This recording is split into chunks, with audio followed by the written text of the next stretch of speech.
warahmatullahi wabarakatuh. Baiklah, pada kesempatan hari ini, saya Fadilah Aulia Salsabila bersama dua rekan kelompok saya dari kelompok 8 akan mempresentasikan tentang revising sentence and paragraph and listening. Di sini saya sebagai pemateri pertama akan menjelaskan tentang revising sentence and paragraph. Revisi kalimat dan paragraf pada pesan bisnis adalah proses memperbaiki, menyusun ulang, dan menyempurnakan bagian-bagian tulisan agar pesan yang disampaikan menjadi lebih jelas, efektif, dan profesional sesuai dengan tujuan komunikasi bisnis. Revisi bukan sekedar memperbaiki kesalahan tata bahasa, tetapi juga mencakup peningkatan struktur kalimat, pemilihan kata, kesesuaian nada, dan keterpaduan ide dalam paragraf agar pesan tertulis mampu mewakili citra positif perusahaan atau individu.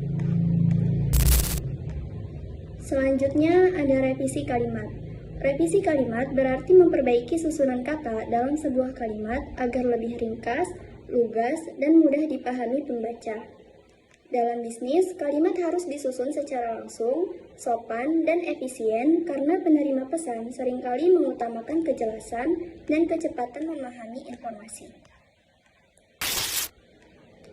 Selanjutnya, tujuan revisi kalimat. Tujuan revisi kalimat yang pertama, menghindari kalimat berbelit-belit dan ambigu. Yang kedua, memperkuat makna dengan menggunakan kata kerja yang tegas. Yang ketiga, menyesuaikan gaya bahasa dengan konteks profesional. Dan yang keempat, memastikan pesan tersampaikan secara efektif dan sopan. Selanjutnya, teknik merevisi kalimat. Yang pertama, gunakan kalimat aktif agar pesan lebih langsung. Kalimat aktif menempatkan pelaku tindakan sebagai subjek, sehingga pesan lebih tegas, langsung, dan mudah dipahami. Dalam dunia bisnis, penggunaan kalimat aktif memperlihatkan inisiatif dan tanggung jawab penulis terhadap tindakan. Yang kedua, pilih kata kerja yang kuat dan bermakna tegas. Penggunaan kata kerja yang kuat membantu menegaskan maksud penulis dan mencerminkan profesionalisme. Hindari kata kerja lemah seperti melakukan, menjalankan, atau mengadakan jika bisa diganti dengan kata yang lebih spesifik. Yang ketiga, hindari kata berlebihan dan pengulangan yang tidak perlu. Kalimat yang terlalu panjang atau bertele-tele akan membuat pembaca kehilangan fokus. Revisi bertujuan menghapus kata yang tidak menambah makna dan menyederhanakan struktur kalimat agar lebih efisien. Yang keempat, gunakan bentuk kalimat sejajar atau paralel. Paralelisme berarti menggunakan bentuk atau pola kata yang seragam dalam satu kalimat. Teknik ini menciptakan keseimbangan dan keindahan struktur kalimat, serta membantu pembaca memahami ide dengan lebih mudah. Yang kelima, variasikan panjang kalimat agar tidak monoton. Kalimat yang terlalu panjang bisa membingungkan, sedangkan kalimat yang terlalu pendek bisa terasa kaku. Kombinasi kalimat panjang dan pendek membantu menciptakan irama yang dinamis dan menarik bagi pembaca.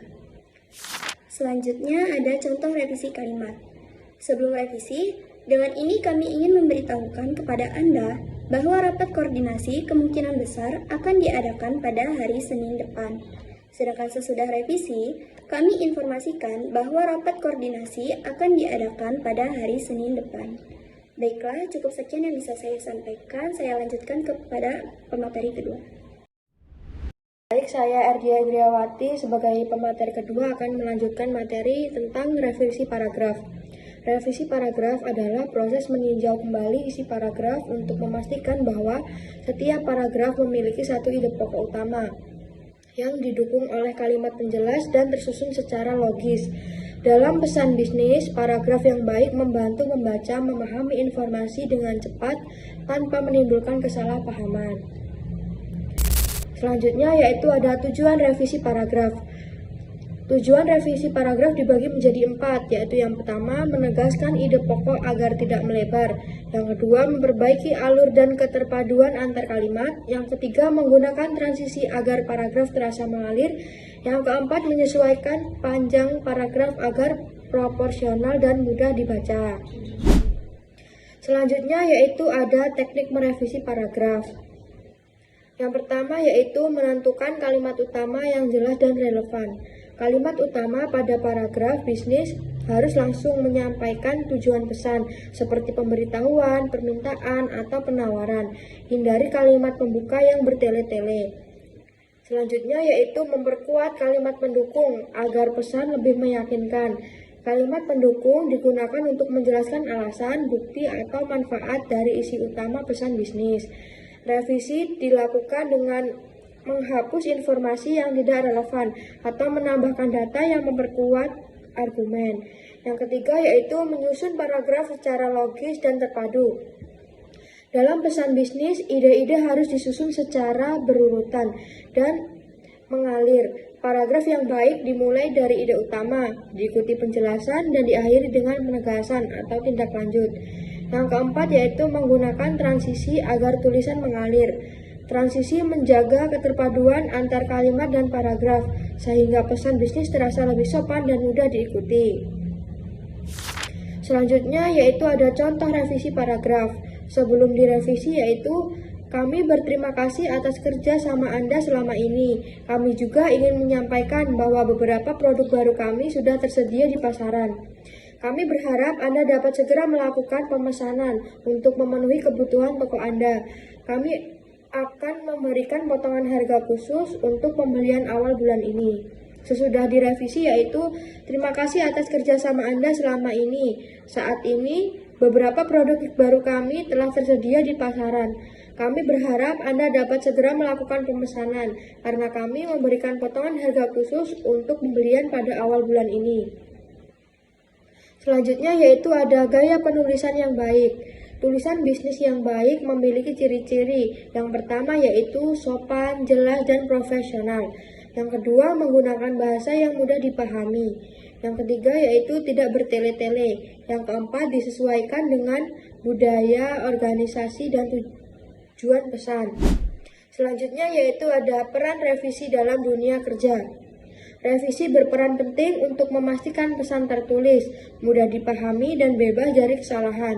Revisi bukan hanya langkah akhir, tetapi bagian penting dari proses komunikasi. Tulisan yang direvisi dengan baik dapat memperkuat citra profesional, membangun kepercayaan, dan menghindari kesalahpahaman. Selanjutnya yaitu ada pentingnya revisi dalam komunikasi bisnis. Revisi tidak hanya memperbaiki kesalahan, tetapi juga memperjelas pesan dan meningkatkan efektivitas komunikasi. Tulisan yang jelas dan rapi menunjukkan sikap profesional serta menghargai waktu pembaca. Revisi penting karena membantu memastikan pesan tertulis jelas, sopan, dan profesional. Dengan revisi, kesalahan bahasa bisa diperbaiki, makna lebih mudah dipahami, dan citra penulis maupun perusahaan menjadi lebih baik. Sekian materi yang bisa saya sampaikan, dilanjutkan oleh pemateri ketiga. Baik, saya Eli Arinta Maharani sebagai pemateri ketiga akan menjelaskan listening atau mendengarkan. Nah, mendengarkan adalah proses aktif untuk memahami pesan, makna, dan perasaan yang disampaikan oleh pembicara. Bukan sekedar mendengarkan suara, kemampuan ini membantu seseorang menangkap informasi dengan tepat dan membangun komunikasi yang aktif. Dan pentingnya mendengarkan dalam bisnis. Mendengarkan penting dalam bisnis karena dapat membantu memahami pesan dengan tepat, membangun hubungan kerja yang baik, serta menghindari kesalahpahaman. Kemampuan ini juga meningkatkan kepercayaan dan kerjasama antar rekan kerja.